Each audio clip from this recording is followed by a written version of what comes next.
Hello and welcome to a special Cox Plate edition, the GreatTipOff.com YouTube channel. We are joined by none other than Mark Hunter to cover off what is the Weight for Age Championship of Australia. G'day, Mark. How are you?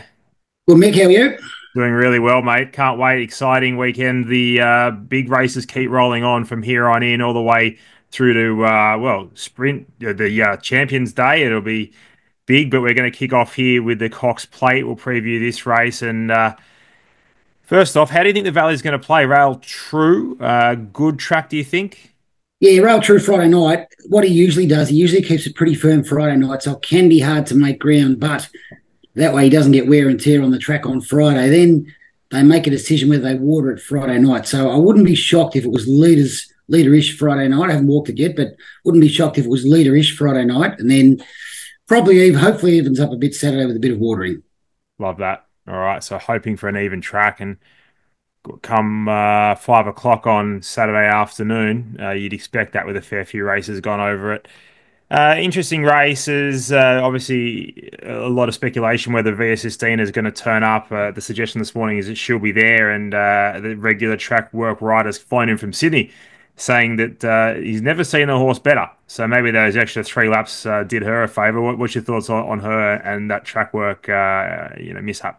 Yeah, I was out there Tuesday morning, and the whole grandstand just went quiet in panic when the bandages come loose and off she went. There was no sign of stopping. But talking to a few people, they reckon that's pretty common practice at track work during the week. It's just that it's not filmed and not, obviously not a Cox Plate and such publicity. But I think it's fair to say that Chris Waller would know his horse fairly well. So if he starts it, we're happy to back him in. Yeah, yeah. She's been down at the beach doing a thing, relaxing, and there've been plenty of examples since of horses that have done that track work and come out and improved and won by more. So that's a scary sign if she comes out and improves.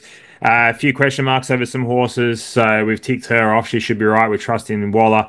Broadsiding, you could argue he failed in the Caulfield Guineas. Sure, the track pattern wasn't in his favour, but he was beaten enough of a margin there and ran sort of below his best. Do you think he can bounce back here? I love the 3-year-olds in the Cox Plate, having back Seamus Ward and Say Think and a few of them along the way. But I wonder if Broadsiding's a wet tracker or a better wet tracker. All its best performances seem to be on soft ground. You would think it would run 2,000 metres, so I don't think that's an issue.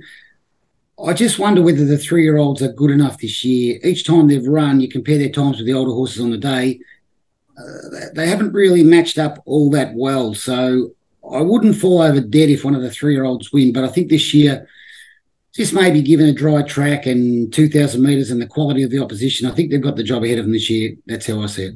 Yeah, fair enough. And Evaporate was one. Obviously, Team Hayes have an opinion of him. He was, I think, going to the Carbine, then $1 million bonus race in New Zealand, and they've opted against that to turn up here. So the horse have obviously done very, very well, and had probably arguably a harder run in the Guineas than Broadsiding, and now they turn up here. He must be showing something.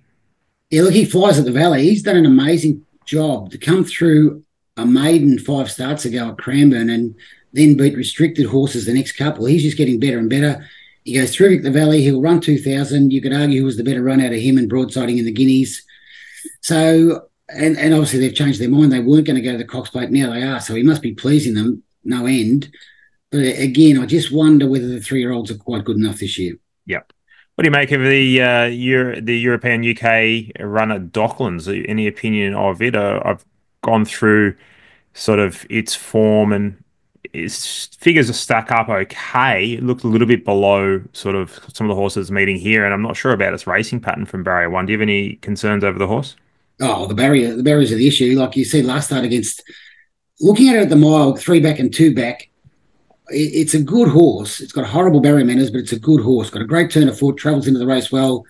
Had the one go at 2,000 last time and finished midfield beyond City of Troy. But that's missing the kick 6 lengths, and you just got no hope in the world. Like, it's a good horse, but if it walks out from the gate and ends up out the back, you won't be able to see Pride of Jenny be that far behind. So you can't afford to make a mistake like that in a Cox Plate. I do think it's a good horse, but the barrier manners are a huge issue for Docklands. Yeah, absolutely. And what do you make of Prognosis, the Japanese runner? Obviously, they come out here and they're very, very hard to beat. They just bring class class horses out here, and sometimes it's not their best. The opinion has been this week that this might be one of their best at the moment. Not necessarily the best they've ever brought out here, but one of their best at the moment. What are your thoughts on that horse? Yeah, we're trying to find its runs on the racing systems. It's good fun. You got to search for about 3 hours, and I still haven't found two of its last five.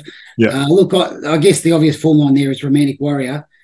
You could argue both times it should have beaten Romantic Warrior home. It got back and didn't have the clearest passage first time, and second time the jockey just decided it was a good idea to take off 3 and 4 wide about 1,000 from home and set it an impossible task and leave it a sitting shot. So taking a line through Romantic Warrior, adding Damien Lane to the equation, knowing how good the Japanese are, knowing how strong the horse is, be suited by the Pride of Jenny speed.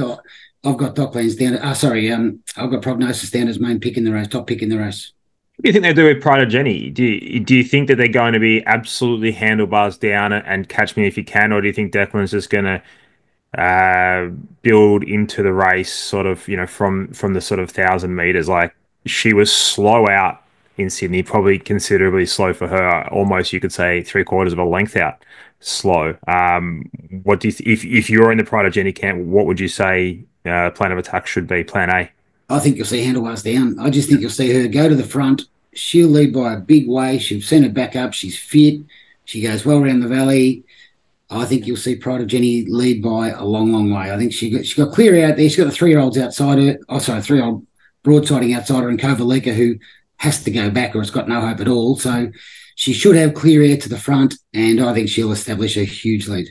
Yep, love that. That's going to be good. It's going to be exciting. So Prodigy out in front. Who's going to take up the mantle of the horse to chase her down and lead everything into the race?